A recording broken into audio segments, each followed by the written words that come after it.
আমরা আজ কোনো সংবাদ পাঠ করতে আসিনি। আমরা আজ এসেছি একটি জাতির বিবেককে প্রশ্ন করতে। রাজধানী পল্লবী ৮ বছর শিশু রামিসা আক্তার। একটি নিষ্পাপ মুখ, একটি ছোট্ট স্কুল ব্যাগ, একটি অসমাপ্ত শৈশব।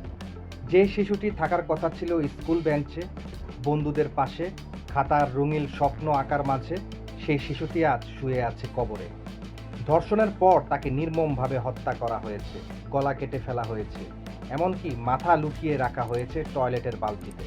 দর্শক, প্রশ্ন হচ্ছে, আমরা আসলে কোন সমাজে বাস করছি? এটা কি সেই বাংলাদেশ একটি শিশু নিজের ঘরেও নিরাপদ নয়? এটা কি সেই সভ্যতা যেখানে একজন মা কয়েক মিনিটের জন্য সন্তানকে চোখের আড়াল হলেই শিকারী পশুর মতো কিছু মানুষ উৎপেতে থাকে? আজ শুধু রামিসা নয়, আজ প্রত্যেকটা বাবা মার আতঙ্কিত, প্রত্যেকটা পরিবার ভীত। কারণ তারা জানে এই দেশের অপরাধীরা অনেক সময় আইনের চেয়েও শক্তিশালী হয়ে ওঠে। অনেকে বলে আইন আছে, আমরা বলি আইন শুধু কাগজেই থাকে, জনগণের কোনো নিরাপত্তা তৈরি হয় না। কেন বারবার শিশুদের উপর এই পাশবিক নির্যাতন হচ্ছে? কারণ একটাই, বিচারহীনতার সংস্কৃতি। খুব পরিষ্কারভাবে বলতে চাই, বছরের পর বছর ধরে শিশু ধর্ষণ ও হত্যার বহু ঘটনা ঘটেছে, কিন্তু অধিকাংশ মামলায় বিচার দীর্ঘসূত্রতার আটকে গেছে। তদন্তের গাফলতি, প্রভাবশালীদের চাপ, সাক্ষ্য প্রমাণের দুর্বলতা, বছরের পর বছর মামলা ঝুলে থাকা, এইসব অপরাধীদের সাহস বাড়িয়ে দিচ্ছে। অপরাধীরা বিশ্বাস করতে শুরু করেছে ধরা পড়লেও তো শেষ পর্যন্ত কিছুই হবে না। এই ভয়ঙ্কর মানসিকতা সমাজকে ধ্বংস করে দিচ্ছে। আরেকটি বিষয় আরও ভয়ঙ্কর। একদিকে রাজনৈতিক প্রতিপক্ষ দমনের কঠোর দ্রুততম কার্যকর দেখছি, কিন্তু সাধারণ মানুষের নিরাপত্তার প্রশ্নে সেই কঠোরতা কোথায়? একটি শিশুর জীবনের মূল্য কি রাজনৈতিক ক্ষমতার চেয়ে কম? আজ দেশের মানুষ একটি প্রশ্নের উত্তর চায়।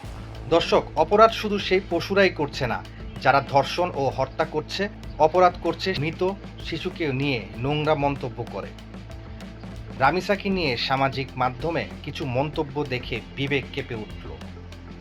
কেউ বলছে পরকীয়ার গন্ধ পাচ্ছি, কেউ ৮ বছর শিশুকে নিয়ে অশ্লীল ইঙ্গিত করছে, কেউ তার পোশাক নিয়ে কুরুচিপূর্ণ কথা বলছে। একটু ভাবুন, একটি শিশু যদি ঈদের নতুন শাড়ি পরে ছবি তোলে, তাহলে কি সেটা তার অপরাধ?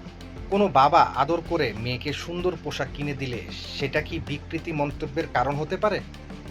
না, কখনোই না। সমস্যা শিশুর পোশাকে নয়, সমস্যা অসুস্থ মানসিকতা, সমস্যা সেই নোংরা চিন্তা যা একটি শিশুকে যৌন দৃষ্টিতে দেখে শেখে। আর সবচেয়ে কষ্টের বিষয় হলো, এই ধরনের মন্তব্যর কিছু মানুষ ধর্মের লেবাস ব্যবহার করে।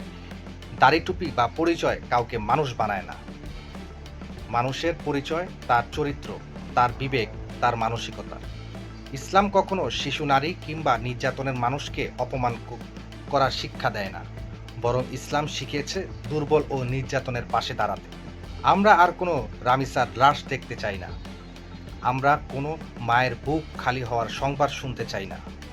আমরা দেখতে চাই দ্রুত বিচার। আমরা দেখতে চাই দৃষ্টান্তমূলক শাস্তি, যাতে পরবর্তীতে কোনো পশু এই জঘন্য অপরাধ করার আগে ভয় পায়। কারণ একটি রাষ্ট্র তখনই সভ্য হয় যখন তার সবচেয়ে দুর্বল নাগরিকও নিরাপদ থাকে। আজ রামিসা হারিয়েছে, কাল হয়তো আপনার সন্তান, আমার সন্তান আমাদের ভবিষ্যৎ হারাতে পারে। তাই এখনই সময় সচেতন হওয়ার, প্রতিরোধ গড়ে তোলার, বিচারের দাবি সোচ্চার হওয়ার। চুপ করে থাকলে কখনো নিরপেক্ষতা হয় না। চুপ করে থাকাটাই অনেক সময় অপরাধীকে শক্তি যোগায়। দেখতে থাকুন সময়ের ঘণ্টা, সত্যের পক্ষে, মানবতার পক্ষে, সব সময়। ধন্যবাদ।